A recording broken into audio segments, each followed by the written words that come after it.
Jour de fête pour l'association Kuhnulmergrün. Cette bande de jeunes qui un jour s'est mise en tête de restaurer le château du Schöneck. Nous sommes en Alsace, sur le banc de la commune de Dambach.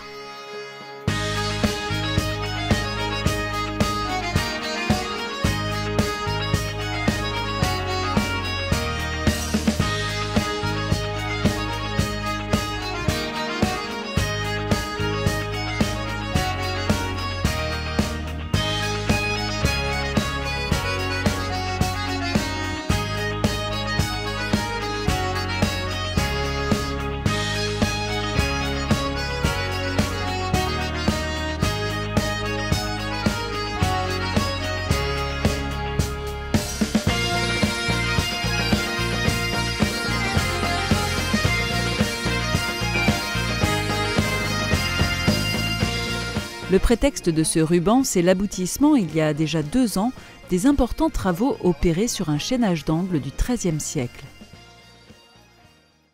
Ouais, c'était des travaux un peu trop risqués pour des bénévoles puisque le mur, la base du mur est déjà à 10 mètres de haut et que le mur fait aussi 8 à 10 mètres.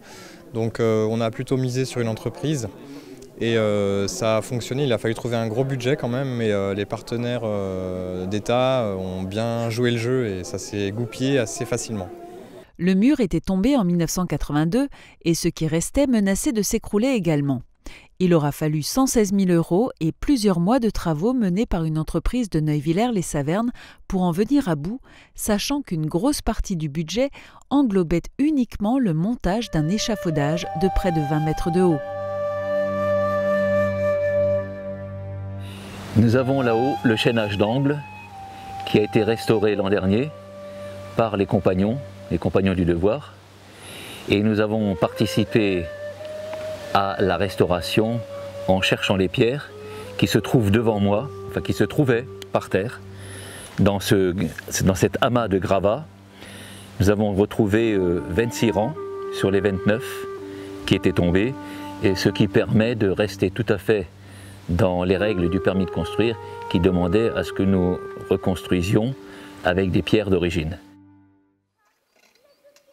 C'était quand même un super gros chantier qui a quand même pris 3 mois à temps plein pour 3 tailleurs de pierre, sans compter l'échafaudage qui était quand même super spectaculaire. Mais c'est vrai que nous, depuis ces 2 années, on a aussi fait de gros travaux. En arrière-plan, là, on a une porte cochère qu'on a retrouvée lors de fouilles il y a pas mal d'années. On a réussi à reconstituer la façon dont les pierres étaient agencées et on a donc pu remonter tout ce bel ensemble de portes. C'est une porte avec pont-levis, porte piétonne et porte charretière. Et cette avant-porte soutenait 2 pont-levis, un petit pour les piétons, avec une date de 1592 et une grande porte qui devait être utilisée un petit peu moins souvent étant donné la complexité du mécanisme. Nous sommes exactement à l'entrée du château, qu'on devine encore avec la voûte, et cette entrée a été maçonnée et transformée en bastion d'artillerie dans les dernières années de son existence pour se protéger des troupes françaises. Il faut dire qu'ici, nous étions encore en territoire allemand ou germanique. Voici cette tour que nous avons vue de l'intérieur qui a bouché la première entrée du château et qui présente de magnifiques meurtrières. Les Allemands ont un terme amusant pour ça, ils appellent ça Brillenschachten, c'est-à-dire littéralement des ouvertures à lunettes, mais ce n'étaient pas des yeux qui regardaient, c'était des canons de fusil. Donc on tuait avec élégance puisque nous étions là au XVIIe siècle. Si le Schöneck n'est qu'un des nombreux châteaux qui ponctuent le paysage sur un territoire s'étendant de Lembach à Niederbronn, il est unique. Sa mise en valeur, effectuée par des bénévoles, et les éléments qu'ils ont découverts au fil des restaurations et des fouilles font de ce lieu un véritable château fort vivant.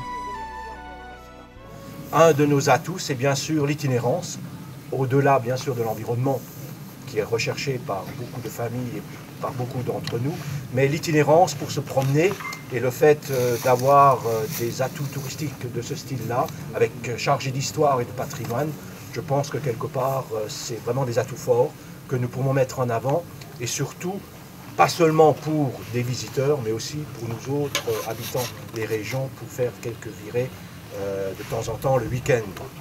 Il fut un temps où, avant d'être élu, donc avant les années 2000, je me promenais régulièrement dans ces coins-là. Je promène moins actuellement, sauf voilà, lors d'une inauguration peut-être, mais toujours est-il que je ne reconnais plus les lieux. Donc chapeau à l'association pour le boulot fait. Donc moi je parle des années 2000, depuis effectivement je n'étais plus monté ici. En 15-16 ans, le paysage a changé et je pense que vous méritez toutes nos félicitations et nos remerciements d'avoir œuvré, je dirais, de manière passionnée, bénévole, avec du savoir-faire, mais aussi, et je le sais, vous organisez souvent des rencontres ici pour partager votre passion et il me semble que quelque part c'est une démarche extrêmement importante pour notre territoire, que des habitants s'approprient ces lieux et les mettent en valeur, communiquent là-dessus pour nous permettre effectivement cette attractivité d'un territoire qui mérite, il est vrai, constitue aujourd'hui au nord-est du Grand Est, n'est-ce pas? Donc quelque part, ben voilà, on a une carte à jouer, hein, des petites flèches qui peuvent aller jusque dans ces Vosges du Nord, que nous chérissons, que je dirais nous mettons en avant avec toute notre énergie, toute notre passion, partagée par des locaux, par certaines décisions que nous prenons au niveau politique, mais un territoire n'existe que s'il est animé par des gens passionnés qui y habitent et qui ont envie de le promouvoir et de le porter. L'Alsace du Nord a beaucoup de chance d'avoir ces châteaux parce que c'est leur patrimoine. Et avec ce patrimoine, on a de quoi faire vivre déjà l'ensemble du secteur, découvrir toutes ces facettes, et également évidemment par rapport à la jeunesse qui passe souvent vite avec tous les moyens de communication, mais les meilleurs, c'est ceux qu'on a ici. Et dire l'engagement qui est aujourd'hui encore celle du conseil départemental d'accompagner la restauration des châteaux. Alors c'est vrai qu'on a un très beau château au niveau du département du Bas-Rhin, il est un peu plus au sud, c'est le Haut-Königsbourg, vous l'aurez compris, qui est complètement refait, remis aux normes, enfin tout ce qu'on veut, avec tout l'accueil. Il y a 500 000 visiteurs qui passent là-bas tous les jours. C'est ce que, tous les ans, c'est ce que je souhaite au Schöneck. Si on a 1%, ça va déjà. Ça suffira, ouais, pas trop non plus. Pour le parking, ça c'est le maire, il va s'en occuper. Dès que ça la montée aussi, on s'en occupe. Mais dire que c'est tout ce secteur, toute cette contrée qui est concernée par cette richesse exceptionnelle que aujourd'hui nous mettons, vous avez remis en valeur et que nous découvrons avec beaucoup de plaisir. Le département, j'ai parlé du Haut-Königsbourg, c'est aussi ce week-end l'ouverture des châteaux, la route des châteaux, hein, dans laquelle le département s'est engagé avec l'ADT. C'est une des actions essentielles, fortes, où le département a voulu inscrire sa marque, parce que c'est vraiment quelque chose d'enrichissant et de stimulant pour les années qui viennent, avec tous les travaux qui ont été faits déjà au Fleckenstein et qui a repris de belles couleurs. Je parle là sous le contrôle du maire de Lembach, hein, cher Charles, qui permet aujourd'hui de faire découvrir tout ça. Ici, ben, on n'en est pas tout à fait là, au même niveau, mais les efforts qui sont faits, si on avait laissé ces ruines telles qu'elles sont, ben, forcément, on reviendrait dans 20-30 ans, il ne resterait pas grand-chose, si ce n'est un tas de pierres, de vieilles pierres, alors que là, on redécouvre une belle facette et des belles réalisations. Le département continuera à soutenir ces actions. Hein. Souvent on dit, bon là c'était encore il y a quelques années, on a pu mettre le paquet parce que je trouve que c'était une bonne opération. On continuera à soutenir toutes ces actions pour le tourisme, pour la qualité patrimoniale, pour la connaissance du terrain, pour la connaissance de notre territoire. Et je crois que là, c'est des valeurs fortes que nous devons de défendre, notamment dans la région aujourd'hui et avec la région, mais la grande région, évidemment, puisque là, ça s'est élargi. Et nous resterons, bien sûr, en grande proximité avec tous ces acteurs qui font avancer les choses. Merci, un grand merci à l'association. Hein, je veux dire, vous êtes une équipe formidable, vous avez un président remarquable. Je vous ai vu à l'œuvre, je sais comment vous fonctionnez. Il y a de la convivialité, il y a beaucoup de professionnalisme. Vous avez des gens extrêmement pros, hein, qui, dans leur métier aussi au quotidien, sont des acteurs importants qui savent de quoi ils parlent. et qui se mettent les week-ends et les jours un peu ordinaires à contribuer à remettre en place dans le respect vraiment de ce qui étaient ces châteaux. Et moi j'ai eu la chance d'être là pour une visite particulière il y a à peu près un an. Bon, je pense que beaucoup de choses ont évolué depuis un an, mais n'empêche qu'à l'époque on voyait déjà qu'on était dans la bonne direction. Donc pour dire qu'au niveau de la DRAC, il est évident qu'on a parfois des freins à toutes ces bonnes volontés qu'on a pour aller de l'avant et pour remettre en état ces châteaux forts, puisque nous avons la chance ici, je crois par rapport à toute l'Europe, d'avoir en Alsace une concentration de châteaux forts extraordinaires, et particulièrement en Alsace du Nord. Et je pense qu'au départ, quand ils ont commencé, lorsqu'il fallait vraiment prouver qu'ils étaient aptes à faire tout ça et qu'ils ne faisaient pas n'importe quoi, qu'ils respectaient les règles de l'art, et que derrière cela on a finalement été content de pouvoir s'appuyer sur Kummergrün et qui a su, je veux dire, mobiliser très largement et pas seulement ici dans le secteur, mais dans un périmètre très éloigné, des gens qui sont passionnés et qui viennent régulièrement donner du temps. Donc ici, ça veut dire que le bénévolat, ça a vraiment du sens, quoi. Et derrière, on a maintenant un résultat tout à fait remarquable, et vraiment, je voudrais vous en féliciter. Alors, peut-être deux mots concernant la loi que l'Assemblée nationale vient de voter donc, sur création, patrimoine et architecture, qui était en deuxième lecture à l'Assemblée nationale, qui va être examinée en deuxième lecture au Sénat à la fin du mois de mai. Et donc ensuite, il y aura peut-être une troisième lecture, parce que pour l'instant, les deux chambres ne sont pas tout à fait d'accord sur le texte. Mais c'est un petit peu dommage, parce qu'on nous avait annoncé une grande loi sur le patrimoine, et finalement, la plupart de la discussion, alors c'est important aussi, a tourné autour de la création, de la liberté de création en France, un peu des intermittents du spectacle, etc. Bon, il en faut aussi. Mais derrière, au niveau du patrimoine et des monuments historiques, finalement, la grosse discussion, c'est de dire est-ce qu'on peut construire des éoliennes à proximité des monuments historiques ou non. Et donc c'est là on s'est un petit peu étripé, et je pense que le bon sens aujourd'hui, il faudrait aussi faire confiance un petit peu aux élus locaux, comme il faut faire confiance à tous ces gens qui sont dans des associations, qui sont structurés, qui ont la connaissance du terrain, qui ont la connaissance historique, et qui évidemment essayent de faire en sorte qu'on puisse voir comment c'était il y a fort longtemps ici, et qui puisse aussi pérenniser les choses. Les travaux effectués au Schöneck sont aussi une mine d'informations pour les archéologues. Le dégagement du puits en 2013 en est un exemple. On attend toujours le rapport de fouille qui s'étoffe et promet d'être un document de référence. Notre plus belle réalisation, le puits. Nous avons vidé le puits en 2012 et 2013. Et il ne fait extraordinairement que 19 mètres de profondeur. Et malgré cela, il y a de l'eau. Le puits donne plus de 500 litres d'eau par jour, ce qui devait pour l'époque être largement suffisant, puisque la chasse d'eau était un problème annexe. Et dans ce puits, nous avons trouvé énormément de pierres, et des pierres que nous avons là autour. Ce sont des morceaux, mais qui vous montre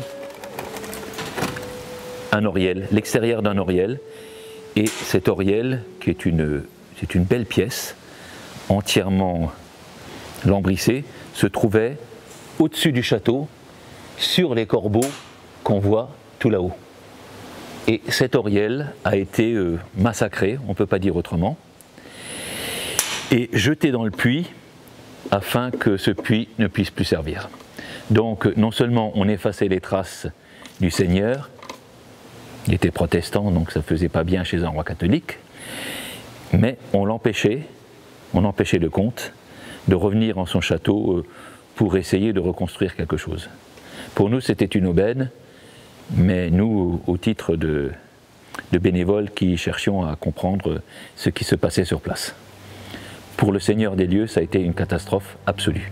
Le rapport de fouille concernant le puits est toujours en cours de rédaction parce qu'on souhaite vraiment aller aussi loin que possible dans tous les domaines qui y sont abordés et du coup ça prend énormément de temps.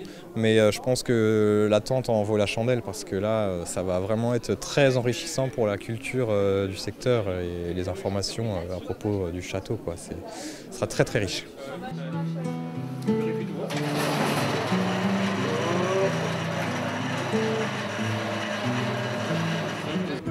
Jusqu'au 31 octobre et on ne savait pas quand nous trouverions le fond du puits.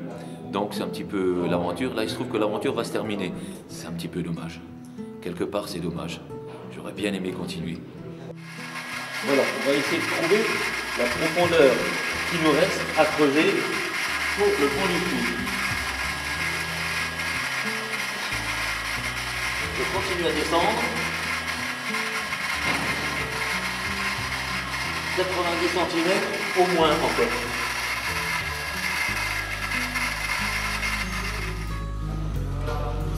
Oui, ben bon, le fond je le vois pas moi, donc...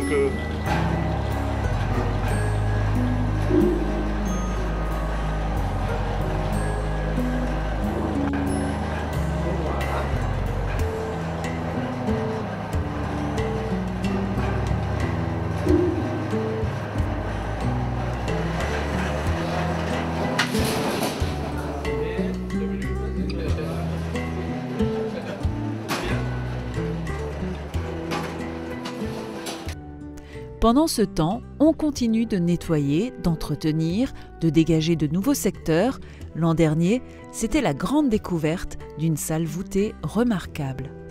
C'est vrai que là-haut, on avait une salle, comment dire, c'était un logis très luxueux avec des beaux planchers, un gros poêle en faïence et des fresques sur les murs, quoi. On a retrouvé bien sûr tout ça en ruine, mais encore sur place. Donc là, on mène une étude archéologique et ça révèle la beauté du château d'antan. C'était pas une grotte tout en pierre, c'était vraiment très très bien aménagé, quoi. Dans cette pièce, j'ôte mon chapeau. Nous sommes dans la plus belle salle du château, même si elle n'en a plus l'apparence, mais c'était la salle des chevaliers, avec un confort extrême pour l'époque, par terre, dans ces rigoles qui ne recevaient pas de l'eau de pluie, bien sûr. Il y avait des poutres en chêne qui supportaient un plancher. Donc cette pièce était confortable aux pieds. Il y avait une magnifique ouverture qui donnait sur la forêt.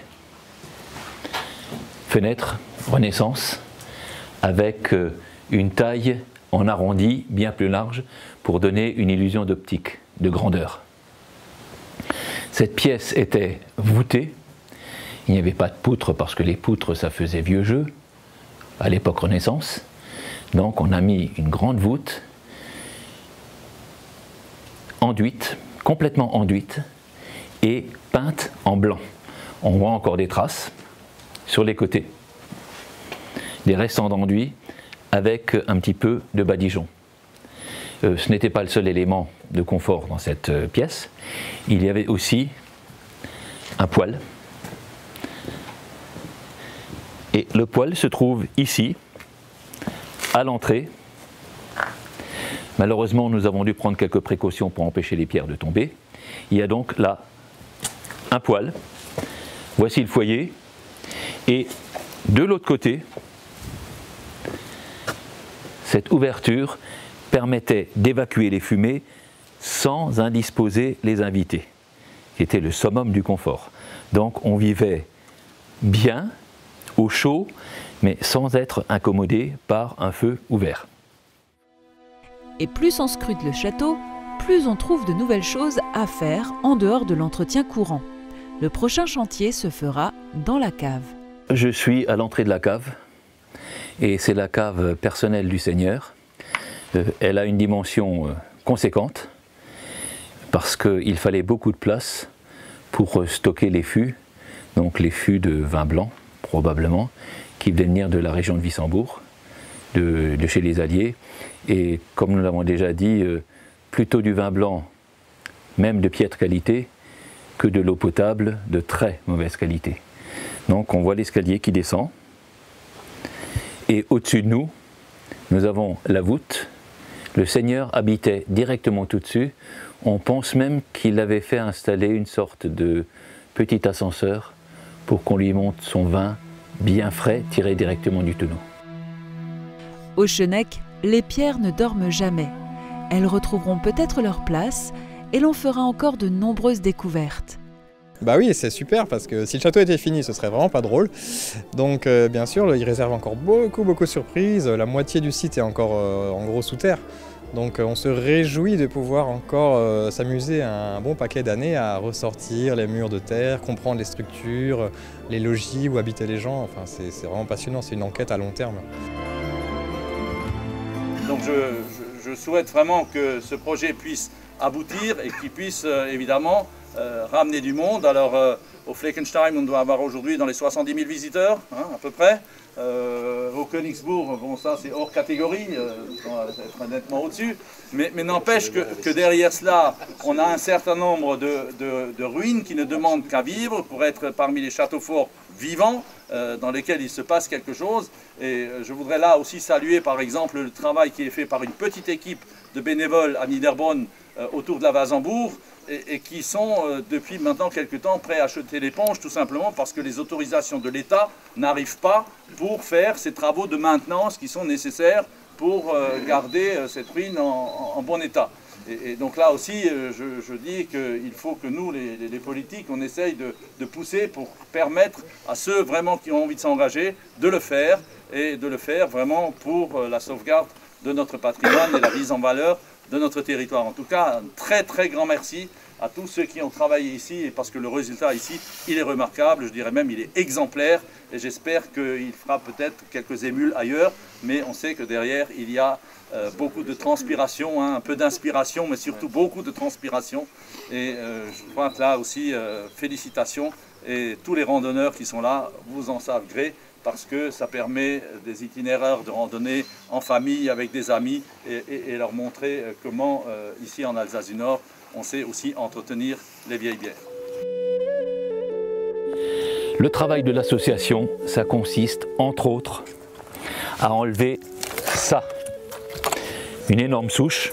Quand je dis énorme, elle est même modeste par rapport à d'autres, parce que ces souches, comme on peut très bien le voir là-dessus, englobent les pierres et détruisent les murs. Donc notre travail dans l'association, c'est d'abord débroussailler le château, enlever toutes les souches, le rendre présentable et le sauvegarder pour les générations futures. Bah oui, c'est sûr, au fur et à mesure, on n'est pas seulement à travailler ici comme tout seul au milieu de la forêt. Non, le but c'est de faire partager ça avec un maximum de monde. Donc il y a un site internet, une page Facebook, on essaie de faire un maximum de visites guidées qu'on programme avec l'Office du tourisme, etc. Donc tout ce qu'on peut faire pour attirer du monde et particulièrement des jeunes, quoi, pour transmettre la passion de la sauvegarde du patrimoine, on fait tout pour, quoi. Le château est ouvert toute l'année, donc les gens peuvent venir quand ils veulent en semaine ou le week-end. Si les gens veulent des explications, le week-end, il y a toujours des gens de l'association. Tous les week-ends, le samedi, dimanche. Les visites sont gratuites. Bien sûr, chacun peut mettre sa petite contribution, ça aide pour les travaux. Mais toute l'année, c'est ouvert et il y a moyen d'avoir des explications, quoi. Les bénévoles de l'association Kuhnulmergrün ont ainsi ouvert la voie pour des générations de curieux, de maçons, de débroussailleurs, passionnés d'histoire et de patrimoine.